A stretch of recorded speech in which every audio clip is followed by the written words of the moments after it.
Welcome back, ghosts, ghouls, and things that go bump in the night. I think I've mentioned before, I really like traveling. I like the whole experience of staying in a new place, learning something new, enjoying different towns and different lifestyles in that sense of the word.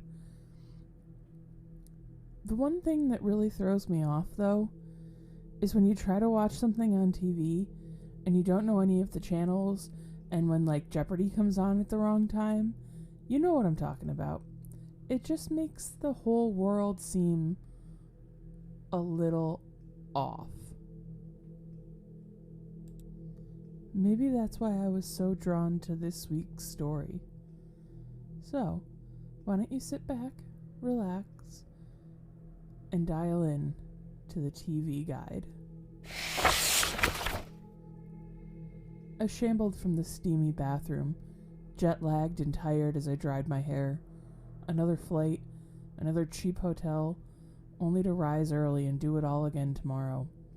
The room was clean, but bare, not the worst I'd had in the past. White walls with edgy art pieces, glass end tables next to a fainting chair, complete with comedically large ashtrays, and what I assumed would be a stiff, queen-sized bed.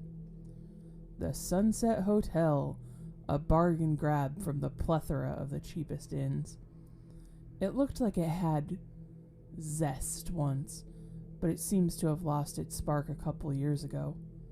The only real issue with the room had been the TV across from the bed. It was on when I got there, the same infomercial TV guide type program running on a loop. There had been no remote, not that I had seen anyway. The screen itself was bolted into the wall, the manual buttons on the back out of reach. I only spent 5 minutes searching for it when I got there, and that was about as much as I felt like dedicating. It was a self-check-in hotel, and there was no one on site to actually phone for room service. I was only here to sleep after all. The TV would just provide white noise while I slept anyway. The only annoyance was it was just a hair too loud. You could always hear it, like it just refused to be ignored. After draining a few of those little courtesy liquor bottles and setting my alarms, I killed the lights and hoped for a decent recharge. I just needed a few hours. The infomercial cast a white glow in the room, playing randomly scripted programs as I closed my eyes. Under the cool sheets, I felt my muscles relax, and sleep seemed not far off. Thanks for tuning in, folks. Here at IntelliGuide, we seek to find you the right program whenever you need it. You don't even have to call. The voice chuckled, scripted in fake enthusiasm for an invisible crowd. I ignored it, trying to channel my exhaustion into a slumber. Thoughts of meetings and TSA danced through my head. I would be back home soon. I just had to get through tonight. Want a quick laugh? Check Channel 6 to see Prank Fail Emporium and their ever-expanding collection of pranks and, you guessed it, fails. The same voice talked just loud enough for me to hear the words clearly. I lifted my head from the pillow and squinted at the screen, just to match a face with the voice. A Chris Hansen type was standing there, hands motioning to a green screen thumbnail on his right. Gelled hair and a plastic grin, wearing a brown suit. The thumbnail blinked away, leaving a white backdrop. The man in the suit looked at me, a little bar of channel suggestions scrolling past. I rolled over and closed my eyes again. Looking for love? We got you covered. DramaNet can pull your heartstrings. You'll be reaching for that tissue box in no time. He went on, one bit to the next. IntelliGuide, here to serve you whenever you need us. We're always here. Still here? May I suggest an action flick? Who doesn't love Stallone? Channel 10, Kevlar Metal, all action, all the time. I started drifting in and out, the host of the program continuing on as I felt my limbs get weightless and my mind quiet. I was almost out, the program fading away. Under the bright glow, I found my eyes opening. The monotony changed in my white noise. At some point, the guy had stopped talking. I lifted my head and looked at the screen. He was just standing there, watching me, like it was paused. I sat up and rubbed my eyes, thinking it was a dream. Ahead, the program continued, the suit guy moving like nothing had happened. We're a big old family here at IntelliGuide, and we seek to serve you like one of our own, he said, an arm reaching to his side. A family faded in, an attractive wife holding a pie, teenage daughter with her phone in her hand, and a young son holding a football. They all laughed together, like someone had just told a hilarious joke. It looked fake, like it always did, but something about it bothered me. It felt off, like it was forced. They all smiled together, a big happy family. When the laughter subsided, they all looked at me with a picture-perfect pose. I checked my phone. It was almost 1 a.m. I rubbed my eyes and laid back down, wishing I could find the remote and shut the darn thing off. Just a couple hours of sleep, that's all I needed. I sandwiched my head between the pillows, trying to block the light and sound. The voices muffled through the pillows, and, in my restless annoyance, I found sleep returning to me. It was a slow, soothing embrace. But even as my mind wandered, that voice still seemed to poke through. Hey there, partner. Still here, I see. Haven't found something to watch yet? Watch all the best sitcoms on Channel 2. Lots of love and laughs there. Family living at its finest. Like ours. Under the shield of the pillows it persisted.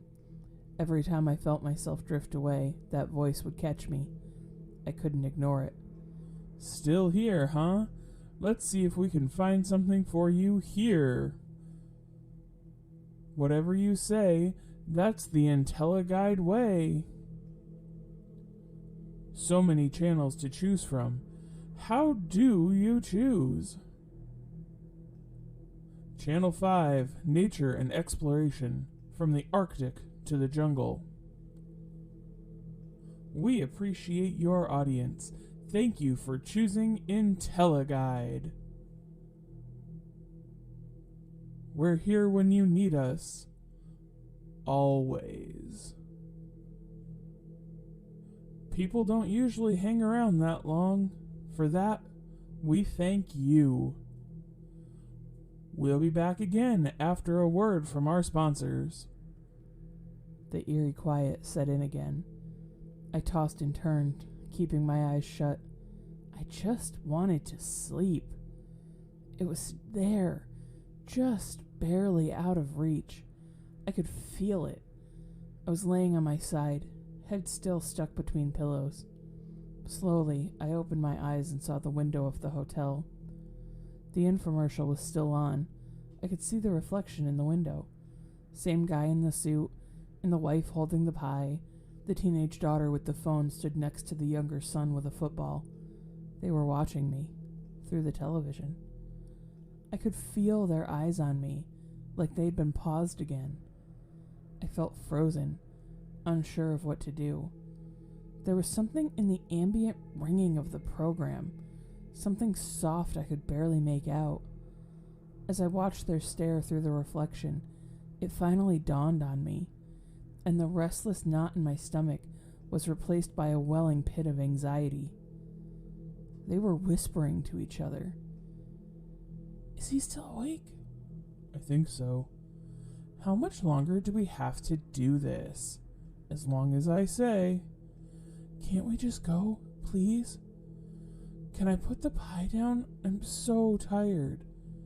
You drop that pie, and I will break your fingers. In the reflection, their mouths don't move. They just looked ahead, The same smile stuck to their faces. I could barely see through the reflection, but it almost looked like they were crying. I didn't want to look, but I had to. I threw the pillows down and sat up. The frozen family looked at me. All of them paused in the same white backdrop.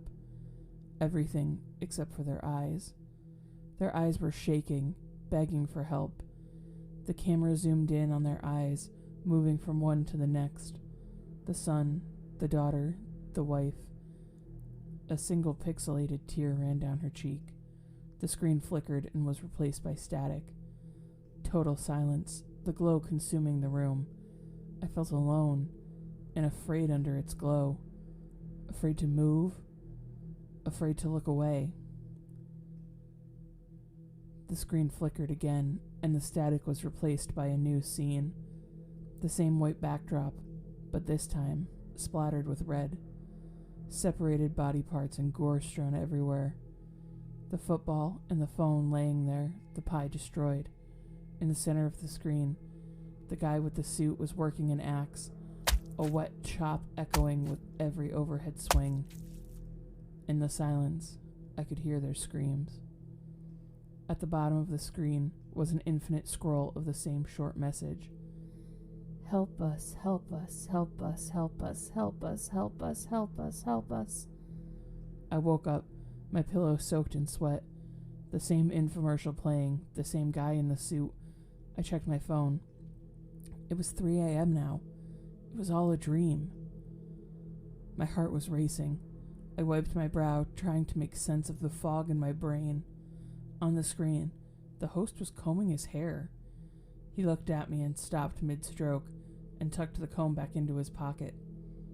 He stared at me for a moment, his face blank. After a moment, he smiled. Hey there, friend. Glad to see you're still around.